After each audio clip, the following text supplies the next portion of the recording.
Racikan Berita. Baik, bismillahirrahmanirrahim. Assalamualaikum warahmatullahi wabarakatuh. Saya dedikasikan video kajian mitigasi lapangan. Kami memang turun langsung ke lapangan ini. Pertama kepada Bapak Presiden Republik Indonesia, Pak Prabowo Subianto. Yang kedua kepada seluruh anggota DPR RI. Yang ketiga kepada seluruh jajaran yang terkait dengan penyelesaian perkara masalah tanah yang dirampas di proyek PIK 2, termasuk masalah pagar laut begitu, dan juga tentu saja saya sampaikan video ini kepada seluruh rakyat Indonesia. Tujuan video ini dibuat yang pertama agar masyarakat tahu fakta sesungguhnya tentang kasus pagar laut ini, juga kasus perampasan tanah yang ada di darat, sehingga masyarakat tidak hanya melihat kezaliman yang terjadi di laut, tetapi kezaliman itu juga terjadi di daratan. Nah, yang kedua memang kami akan dokumentasikan fakta di lapangan ini sebagai bagian dari proses pembuktian perkara yang saat ini sedang bergulir di Pengadilan Negeri Jakarta Pusat dengan nomor perkara 754 PDTG 2024 PN JKT PST. Nah, saya perlu juga menyampaikan kepada seluruh masyarakat karena ada perdebatan tentang sungai yang diuruk. Terakhir saya diskusi di ILC, di programnya Bang Karim Ilyas, ada yang menyebut bahwa kali yang diuruk itu tidak ada. Nah, ini kami datang ke lokasi Kalimalang yang diuruk, nanti kami akan meminta penjelasan warga tentang itu. Yang kedua, kami ingin menjelaskan apa itu fakta. Jadi definisi fakta itu adalah materi yang terindra. Nah, materinya hari ini yang terindra adalah sungai yang diuruk dan dampaknya kepada tambak-tambak. Apa yang kami indra? Nah, kami bisa mengindranya di sini dengan mata kita semuanya. Jadi materi yang terindra itu bisa dengan mata, bisa kita dengar, bisa kita kecap, dan seterusnya. Itu adalah fakta. Jadi kalau ada yang bertanya apakah kali itu diuruk untuk proyek PIK 2, nah ini, kali ini diuruk, Kalimalang, berada di Desa Munjung, Kecamatan Kronjo, Kabupaten Tangerang. Dan kami ambil video ini pada hari Sabtu, tanggal 25 Januari ya, 2025. Nah, memang ini belum menjadi fakta hukum ya. Nanti akan kami jadikan bukti yang akan dibawa ke persidangan. Dari fakta ini kemudian nanti akan menjadi fakta persidangan setelah diperiksa dokumen kami di persidangan. Video ini menjadi bukti di persidangan. Setelah nanti menjadi fakta persidangan, kemudian oleh panitera dicatat sebagai bagian dari materi muatan putusan, nanti akan terlampir dalam bukti-bukti dalam putusan, maka fakta tentang Kalimalang yang ada di Kronjo atau di Desa Munjung ini menjadi diuruk begini, ini akan menjadi fakta hukum. Nah, sekali lagi kebenaran itu tidak harus selalu menunggu verifikasi pengadilan. Dan tidak semua fakta butuh dibuktikan. Sebagaimana fakta tentang gula itu manis. Semua orang sudah tahu, tidak perlu ada yang membuktikan bahwa gula itu manis. Karena setiap indera perasa kita bisa merasakan bahwa gula itu manis. Kalau ada orang yang mengatakan gula itu asin, berarti orang itu bisa jadi ada masalah di indera pencerapnya. Bukan gulanya yang bermasalah, tapi orang itu. Dan hari ini ketika kami melihat fakta ada kali yang diuruk untuk proyek PIK 2, itu adalah fakta sebagaimana gula yang manis tadi. Sebenarnya tidak perlu dibawa ke pengadilan, negara bisa bertindak untuk membebaskan masyarakat dari kezaliman proyek PIK 2 ini. Nah, nanti kalau ada orang yang mengatakan nggak ada kali yang diuruk, berarti inderanya bermasalah atau setidaknya otaknya bermasalah. Sama seperti orang yang mengecap gula terus dia bilang ini asin, ini kan bermasalah otaknya, atau paling tidak indera perasanya bermasalah. Ini orang-orang seperti ini yang harus kita kita khawatiri ya pernyataan-pernyataannya kalau tidak kita uji di lapangan dengan fakta yang sesungguhnya. Nah, yang pertama tentang Kalimalang yang diuruk. Nanti tolong dijelaskan yang pertama kepada Bapak siapa Pak? Kenalkan Pak namanya Pak. Saya nama Haji Jabir. Ya, bisa dijelaskan Pak, bagaimana kronologis kok kali bisa diuruk dan dampaknya bagi Bapak yang di sini penambak juga ya Pak ya? Iya, penambak. Gimana? Tolong diceritakan sejak kapan ini diuruk? Terus sekarang terlihat ada sodetan kecil ini ya? Iya. Bagaimana ceritanya ada sodetan kecil ini? Silakan. Ini pertama kali dulu durung. Durungnya juga malam. Siang saya jaga. Nggak boleh kali ini durung. Karena kali ini punya pemerintah. Keperluannya semua orang butuh kali. termasuk tambak. Tambak itu apa keluar masuknya air itu dari kali. Kalau nggak ada keluar masuk mati ikannya. Satu. Kedua kali itu pembuangan air dari desa-desa itu kalau musim hujan bisa jadi lautan. Nah, dia itu nggak percaya. Durung terus-terusan. Malam saya jaga, saya tidur, durung lagi, durung sampai lah sekilo lebih dari Keronjo, wilayah Keronjo dengan wilayah Muncung. Ya, namanya ini Kalimalang, jurusan Muara Selasih, Sabandar. Terus orang kampung ngamuk karena tambaknya pada banjir. Terdampak ya? Iya, terdampak. Ya. Ada sungai kecil ini, ada 3, Keronjo, Muncung 2, yang dulu gitu. Sekarang dibongkar tuh, kelihatan tuh ya. Bongkar kemarin baru ini. Kali sungai Kalimalangnya itu selebar apa sebelumnya, sebelum ada aliran kecil? Sungai Kalimalang itu bukan sungai buatan. Saya dengar di TV apa di mana, sungai buatan. Oh, kalau itu Kalimalang Bekasi itu. Itu Bekasi yang buat. Di sini nih, pemerintah ini belum pernah membangun atau bikin Kalimalang dari zaman Belanda. Saya aja nggak tahu bikinnya. Lebarnya 20 meter. Ya, 20 meter. Seharusnya menurut saya pemerintah kewajiban setiap 10 tahun sungai yang dangkal-dangkal itu kewajiban dikeruk. Bukan malah ditimbun. Ya, ini mah datang-datang ditimbun. Durung nangis saya. Saya ini petani. Saya bukan orang pemerintah, bukan orang politik, bukan orang partai. Petani, kerjanya tani, ngurus anak, ngajar ngaji doang. Nggak ada urusannya. Saya belum pernah jadi pangkat.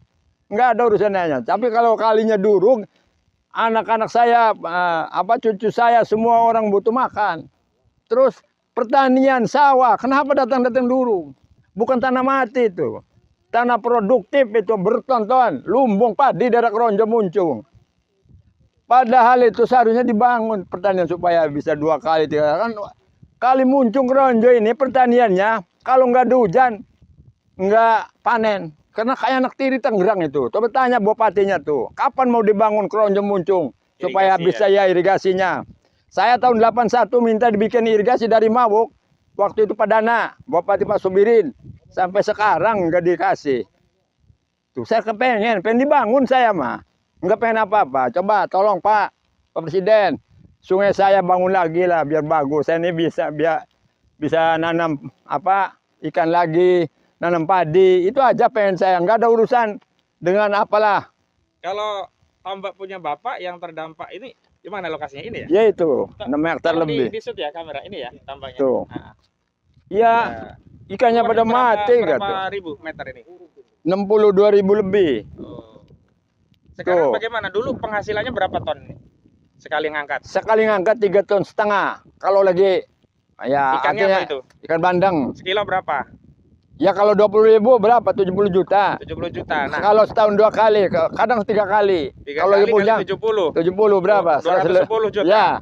Mau diganti 50.000, saya nggak mau. Oh, Bapak termasuk yang ditawar tanahnya? Wih, bukan ditawar lagi. Itu malah ditakut-takuti. Ditakut-takuti. Harganya berapa? 50.000. Tapi Bapak nggak mau ya? Nggak mau. Masih bertahan sampai sekarang? Bertahan sampai sekarang. Cuman sekarang dampaknya gimana untuk melihara ikan? Jadi ya mati nggak bisa. Karena ini airnya kan sungainya di Surgu mah nggak bisa, salinitas airnya bagaimana? Oh, sanititas airnya nggak Ya. bisa ganti-ganti Ya. gitu ya? Ikan itu butuh air Ganti bersih terus. Iya. Apalagi udang. Kalau nanam udang ini, saya tadi bisa 2,5 ton. Seharusnya dibangun. Udang Panami itu. Ini potensi. Seharusnya dijadikan megapolitan bandeng dan udang. Oh, Bikin kan, iya menurut. Bikin koperasi di sini. Bikin pabrik opannya. Bina petani kita. Kan ada IPB. Iya, produk lanjutannya. Ya, insinyur turunkan di Keronjo. Saya senang. Iya. Bukan malah diuruk habis. Tanah yang diturunkan di Keronjo. Wah, itu salah itu. Kalau harapan Bapak bagaimana terhadap kali-kali ini? Harusnya direstorasi ya, dikembalikan lagi seperti biasa. Nah, semua itu dibagusi sampai Muara Selasih. Tapi ini udah terlalu banyak, Pak, yang 3 kilo ada itu panjangnya. panjang Sampai 3 kilo. jauh sana. 20 km lebar berapa lebarnya? 20 meter. 20 lebih meter kayaknya. Lebarnya kira-kira dan panjangnya sudah 3 kilo lebih 3 kayaknya. kilometer. Jadi sekali lagi kepada seluruh masyarakat, jangan hanya menganggap bahwa masalah kita hanya masalah pagar laut. Ya, yang dizalimi hanya di laut. Ternyata di darat akses publik terhadap sungai juga dizalimi, di mana sungai sebagai sumber penghidupan untuk irigasi, untuk perikanan, untuk tambak, ini sekarang diuruk. Baik Pak, ada lagi selain apa yang disampaikan tadi ceritanya? terkait ini. Kalau yang lainnya, Bapak tahu, yang lainnya akhirnya dijual. Katanya itu, kata yang yang datang itu semacam preman-preman lah. Karena dia nggak ada identitasnya. Saya dari orang lapangan aja. Semua keronjemunnya udah diserahkan di DP nih. Tinggal Pak Haji doang. Jadi kalau Pak Haji nggak jual, nanti ini dikurung. Pak Haji ditanya mau masuknya kemana? Ditakut dia sebodoh amat. Tetap punya saya. Saya nggak takut lah. Ya, punya saya tetap nanti saya ganggu, walaupun sudah ada gedungnya. Baik, Pak Haji berarti belum sampai menjadi korban karena masih bertahan nggak Ya, mau dijual. belum saya mah. Karena memang pengen Ya, terus berbudidaya ikan ya. Ya, pengen budidaya, Ya. pengen. Apalagi makan, kalau saya. cuman 50.000 per meter, Waduh. jauh sekali begitu ya. Tanah di Keronjo ada yang 3 juta per meter itu. Masya Allah. 50.000 buat beli apa? Kedua, tentang sawah yang dulu-dulu tolong periksa itu dokumennya. Karena banyak katanya saudara-saudara ya belum dilunasi, udah dulu-duluan, kasihan itu. Nangis pada itu. Ini ada ponak-ponak saya, teteh saya termasuk. Ada. Terus tambah, ada yang udah dulu, ada yang banyaknya nangis lah. Tolong aja periksa dokumennya lah. Periksa satu dipanggil itu warganya yang punya ini. Bagaimana caranya? Jangan ngedengarkan dari awal cocokan orang. Langsung periksa aja warganya. Saya siap nanti saya antar warganya yang punya bersangkutan. Jadi biar clear Pak, puyang ngedengerin apa tuh di HP tuh. Baik, ada mahasiswa ini ya. Alhamdulillah bisa menambahkan fakta sebelum kita dengar keterangan dari korban langsung yang memang tanahnya akhirnya diuruk walaupun belum lunas. Baru dia itu. Mas siapa namanya?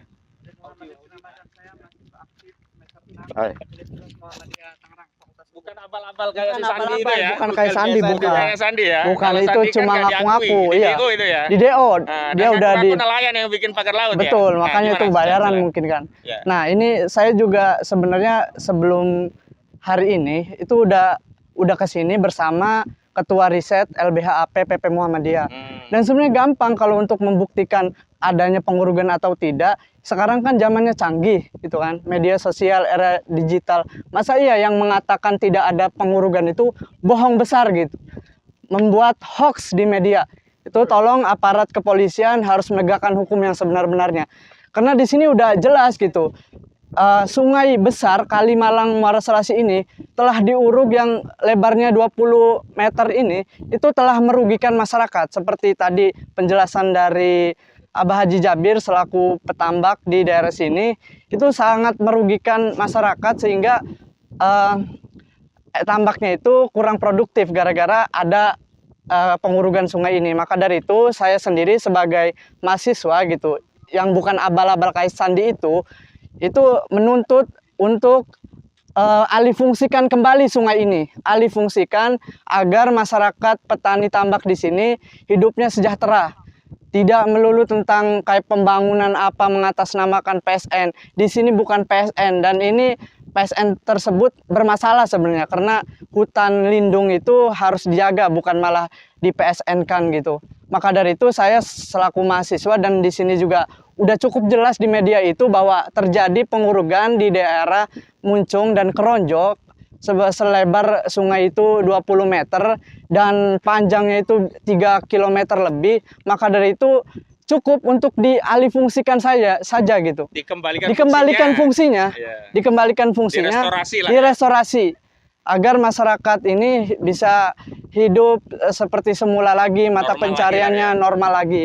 Mungkin itu saja penjelasan dari saya selaku mahasiswa Universitas Muhammadiyah Tangerang, Fakultas Hukum. Ya, baik, walaupun ini memang pendapat pribadi ya, tidak mengatasnamakan institusi. Bukan, gitu ya. bukan. Tapi memang benar-benar mahasiswa ya. Benar-benar mahasiswa. Bukan seperti Sandi ya. Bukan. Iya. Baik. Saya juga udah kajian di Iya, kampus Universitas baik. Muhammadiyah Tangerang itu. Pak, ini tolong diceritakan ini gimana ini Pak? Kok ada kali kecil sodetan ini fungsinya apa dan sebelumnya seperti apa? Kenapa kok ada kali sodetan? Sebelumnya seperti apa begitu? Sebelumnya kan gini Pak, Pak, siapa ya. dulu namanya? Namanya Haji Sarkani. Iya, Pak Jadi Ya. Sakani ya, silakan. Ya, sebelumnya itu awalnya ini kan sungai Pak.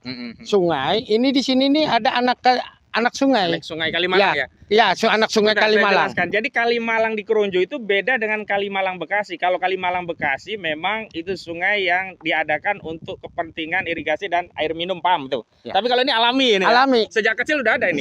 Saya semenjak lahir itu sudah ada, Pak. Sudah ada ya. Iya.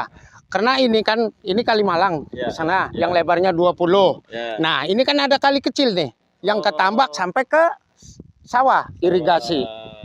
Iya kan? Ya. Jadi dari irigasi yang di sana itu tembusnya ke sini, ngebuangnya kan ke sungai ini. Oh. Nah, setelah sungai ini duruk, kan kemarin itu kan kita Ini duruk ini ya. di ini duruk kan, ini mati total, nggak ada jalan Ada air. jalur air. Ya, nah Meluap. banyak di sana meluap, termasuk di tempat kita tambaknya kan, Banjir ya. banjir.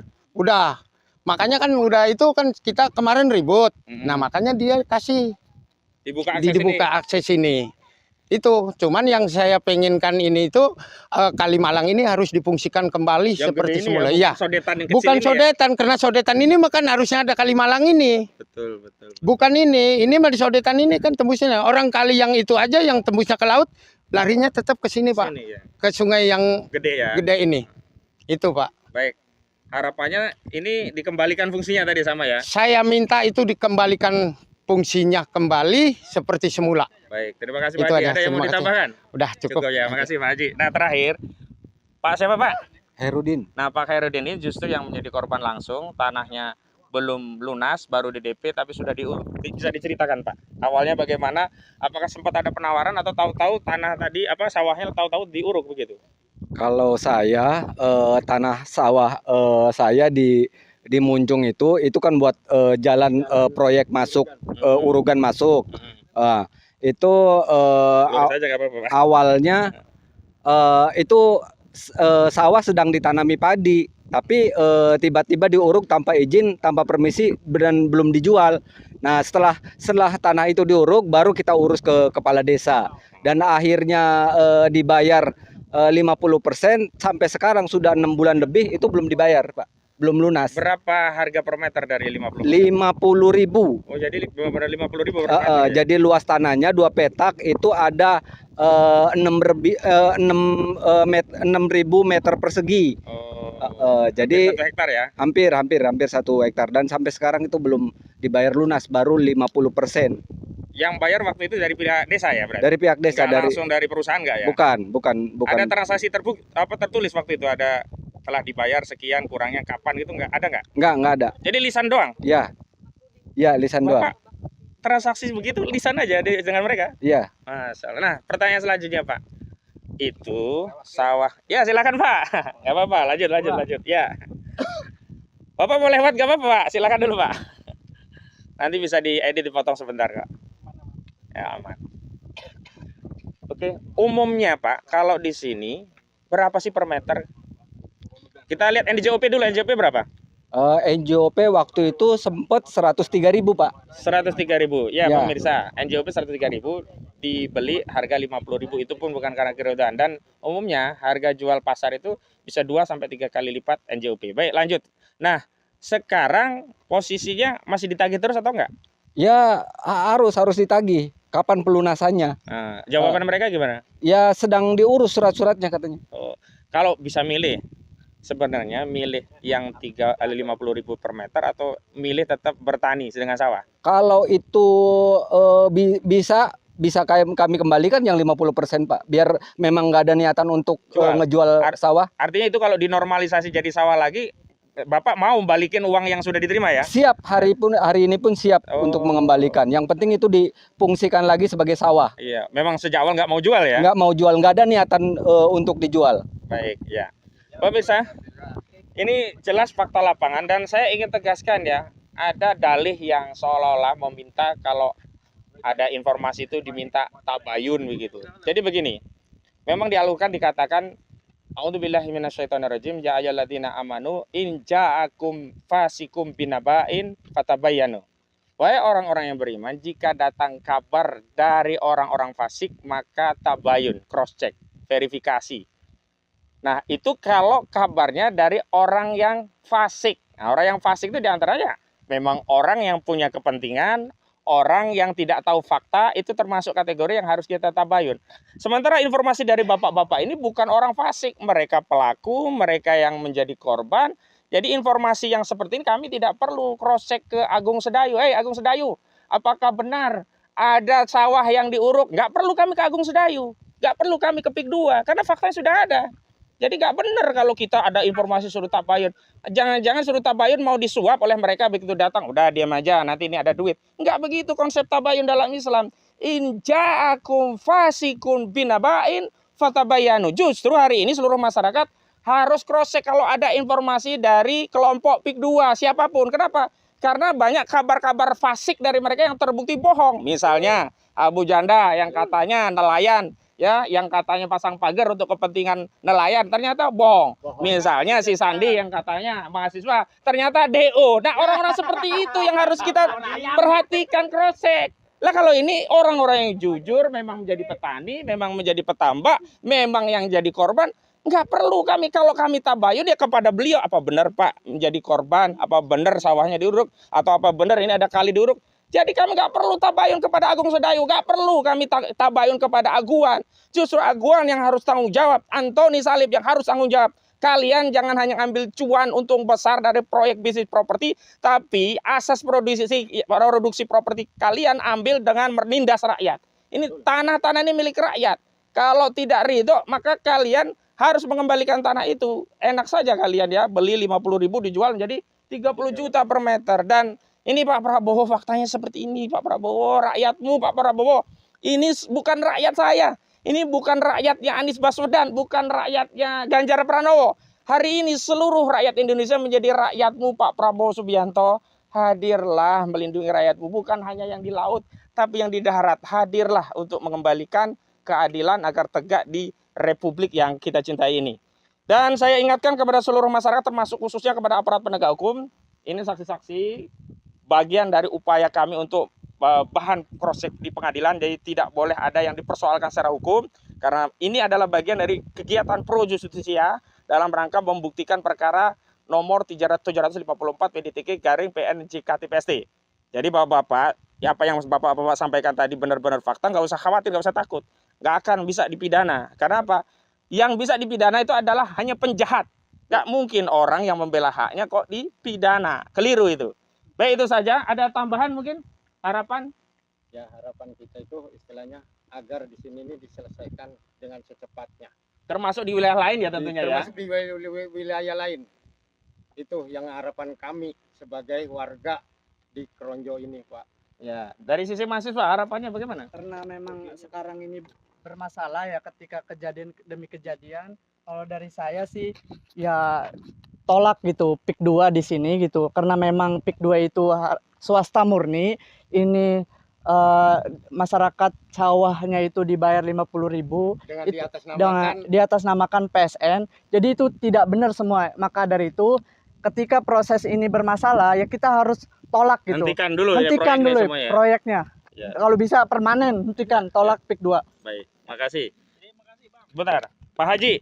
Terakhir Pak Haji, apa doa harapan Pak Haji ini? Ini tambaknya udah dikeliling, ini semua udah diuruk, ditawar 50.000 tapi Pak Haji nggak mau. Harapan Pak Haji kepada pemerintah apa? Saya harapan kepada pemerintah, sungai dulu nih, kali yang gede nih, dibagusi semua. Terus yang kecil-kecil. Berarti urukan ini diangkat lagi nih? Diangkat semua. Ya. Seperti pagar laut dicabut, urukan ini juga diangkat ya? Diangkat. Terus PIK 2 harus dihentikan sampai kapanpun nggak ada, karena itu berbahaya bagi saya, bagi warga Banten. Baik. Karena kabarnya nggak enak itu Pak. Yang datang ke masyarakat ini PIK 2 itu, waduh berbahaya. Ya, bukan pemerintah yang ngasih informasi, yang datang itu preman. Ya, gitulah. Jadi tolong pemerintah turun ke desa-desa, periksa ini warga-warga, dilihat. Jangan mendengarkan di Jakarta. Di Jakarta saja, baik. Turun ke kampung-kampung.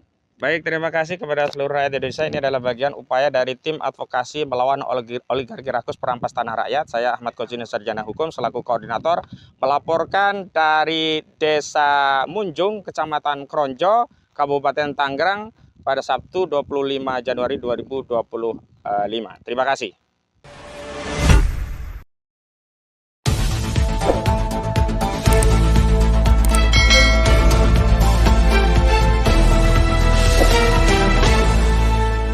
Racikan Berita